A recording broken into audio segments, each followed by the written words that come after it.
Hello, I'm Monideepa Ghosh and welcome to my channel Learn Easy with MG.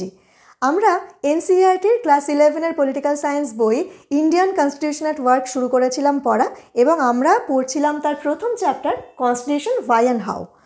আশা করি তোমরা মনে করতে পারছো লাস্ট ক্লাসে আমরা পড়েছিলাম why do we need a constitution. Constitution বলতে আমরা আসলে কি বুঝি? কনস্টিটিউশন বলতে আমরা বুঝি a body of fundamental principles according to which a state is governed. Constitution কতগুলো ফান্ডামেন্টাল প্রিন্সিপালস বা কতগুলো কোর রুলস অ্যান্ড রেগুলেশনসকে বোঝায় যেটা একটা কান্ট্রিকে প্রপারলি গভর্ন করতে গেলে প্রয়োজন। এবার আমরা কনস্টিটিউশনের কাজ পড়তে গিয়ে প্রথম যে পয়েন্টটা পড়েছিলাম সেটা হচ্ছে এই ফান্ডামেন্টাল প্রিন্সিপালস বা রুলস অ্যান্ড রেগুলেশনসগুলো যদি আমরা সবাই মেনে নিই একসঙ্গে, যদি আমরা সেই অনুযায়ী আমাদের দেশকে চালাবো বলে মনস্থির করি, তাহলে কনস্টিটিউশন আমাদের কি গ্যারান্টি করে? কনস্টিটিউশন আমাদের দেয় কোঅর্ডিনেশন অ্যান্ড অ্যাসুরেন্স। এই কোঅর্ডিনেশন অ্যান্ড অ্যাসুরেন্স হচ্ছে কনস্টিটিউশনের প্রথম কাজ। কনস্টিটিউশনের দ্বিতীয় কাজ আজ আমরা পড়ব, বা সেকেন্ড যে ক্যারেক্টারিস্টিক বলো, ফাংশন বলো, সেইটা আজ আমরা পড়ব। তবে সেইটা পড়ার আগে আবার আমরা দেখে নিই আর একবার যে কনস্টিটিউশন বলতে আমরা কি বুঝি। Constitution is a body of fundamental principles according to which a state is governed. এই যে ফান্ডামেন্টাল প্রিন্সিপালস কথাটা আমরা বলছি তখনই কতগুলো প্রশ্ন কিন্তু আমাদের মনে আসে। সেটা হচ্ছে what are this fundamental principles? কোন প্রিন্সিপালগুলো আছে যেগুলোকে আমরা ফান্ডামেন্টাল বলতে পারি? কেন সেগুলো ফান্ডামেন্টাল? কোনো প্রিন্সিপাল সেগুলো ফান্ডামেন্টাল কি ফান্ডামেন্টাল না, তার পিছনে তো কোনো লজিক থাকবে। কেন আমরা সেই প্রিন্সিপালগুলোকে ফান্ডামেন্টাল প্রিন্সিপালস বলছি সেটা কিন্তু আমাদের জেনে নেওয়াটা খুব জরুরি।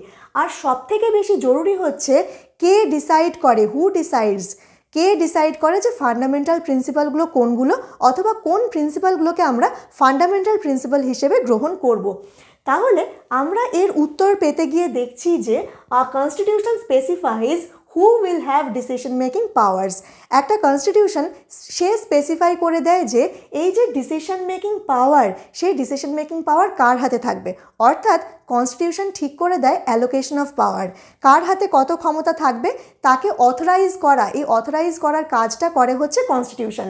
এই যে আমরা বলছি who will have decision making powers, কার হাতে ডিসিশন মেকিং পাওয়ার থাকবে, সেইটা বলতে গিয়ে আমরা দেখি যে কনস্টিটিউশনের বেসিক যে ক্যারেক্টারিস্টিক বা বেসিক যে নেচার অফ দ্য কনস্টিটিউশন তার উপর নির্ভর করে হু will have decision making powers.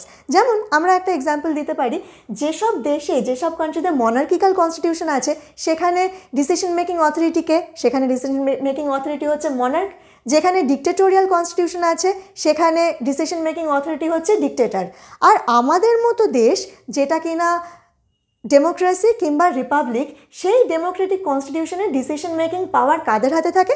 Decision making power থাকে পিপলের হাতে। অর্থাৎ আমাদের দেশের যারা সিটিজেন্স তারাই কিন্তু ডিসাইড করেন যে ডিসিশন মেকিং পাওয়ার বা ডিসিশন মেকিং অথরিটি কার হাতে থাকবে। এইবার এই পিপল বা জনগণ বা সিটিজেন্স এরা কি করে এই যে ডিসিশন মেকিং পাওয়ারটাকে এক্সারসাইজ করে? ডিসিশন মেকিং পাওয়ারটাকে এক্সারসাইজ করার জন্য আমরা যদি মনে করি, আমরা আগে পড়েছি যে দুরকম ডেমোক্রেসির কথা আমরা পড়েছি। এনশিয়েন্ট গ্রিসে আমরা দেখেছি ডিরেক্ট ডেমোক্রেসি থাকতো। ডিরেক্ট ডেমোক্রেসিতে কি হতো? যারা সিটিজেন তারা নিজেরা একসঙ্গে নিজেরা আলাপ আলোচনা করে, নিজেদের মধ্যে কথাবার্তা বলে, ভোটাভুটি করে তারা ঠিক করতো একটা স্টেট সেটাকে কিভাবে গভর্ন করা হবে। এবার সেইটা পসিবল ছিল কেন? কারণ তখন যে স্টেট তার পপুলেশন ছিল অনেক কম, তার আয়তন ছিল অনেক কম, সেই জন্য সেটা পসিবল ছিল। কিন্তু যত বেশি সোসাইটি এগিয়েছে, যত বেশি কমপ্লিকেশনস তৈরি হয়েছে, যত বেশি পপুলেশন ইনক্রিজ করেছে, তত কিন্তু এই ডিরেক্ট ডেমোক্রেসি চালু রাখা আর সম্ভবপর আমাদের পক্ষে ছিল না। সেই জন্য আমরা কোথায় চলে গেছি? সেই জন্য বর্তমান যে ডেমোক্রেটিক কান্ট্রিগুলো আছে সেখানে আমরা সবাই জানি ইনডাইরেক্ট ডেমোক্রেসি চালু আছে। এই ইনডাইরেক্ট ডেমোক্রেসিতে কি হয়? এই যে সিটিজেন বা পিপল তারা কিন্তু সরাসরি ডিসিশন মেকিং প্রসেসে পার্টিসিপেট করে না। তারা কি করে? তারা নিজেদের যে রিপ্রেজেন্টেটিভ তাদেরকে ইউনিভার্সাল অ্যাডাল্ট ফ্র্যাঞ্চাইজ অথবা ভোটিংয়ের মাধ্যমে তাদেরকে ইলেক্ট করেন এবং তাদেরকে তারা পাঠায় কোথায়? তাদেরকে পাঠায় হচ্ছে পার্লামেন্টে। পার্লামেন্ট হচ্ছে আমাদের এমন একটা প্রতিষ্ঠান যেখানে আমরা আমাদের রিপ্রেজেন্টেটিভকে পাঠাই, যেখানে গিয়ে তারা আমাদের কি প্রয়োজন, আমাদের কি সুযোগ সুবিধা দরকার, আমাদের কি অসুবিধা আছে, কোন কোন ল তৈরি করা প্রয়োজন একটা দেশকে সুষ্ঠুভাবে পরিচালনা করার জন্য সেই কথাগুলো তারা সেখানে গিয়ে বলেন। অর্থাৎ আমাদেরই কথা, কিন্তু বলার জন্য আমরা পাঠিয়েছি হচ্ছে আমাদের রিপ্রেজেন্টেটিভকে। তাহলে আমরা দেখলাম যে ডেমোক্রেটিক কনস্টিটিউশন যেখানে আছে সেখানে এই ডিসিশন মেকিং পাওয়ার কার হাতে থাকে বা কার মাধ্যমে আমরা আমাদের এই ডিসিশন মেকিং পাওয়ারটাকে এক্সারসাইজ করি, সেটা হচ্ছে থ্রু পার্লামেন্ট। তাহলে constitution provides that authority to the parliament. এই যে পার্লামেন্টকে যে আমরা অথরিটি দিয়েছি, আমাদের দেশে কোন আইন কানুন কোন ল এনাক্ট করা হবে সেই অথরিটিটা পার্লামেন্ট কার কাছ থেকে পায়, সেটা পায় কিন্তু ইন্ডিয়ান কনস্টিটিউশনের কাছ থেকে।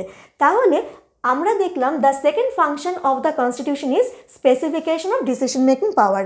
ডিসিশন মেকিং পাওয়ারের স্পেসিফাই করে দেয় যে কারা কারা ডিসিশন মেকিং পাওয়ার এক্সারসাইজ করতে পারবে, and accordingly the government will be constituted.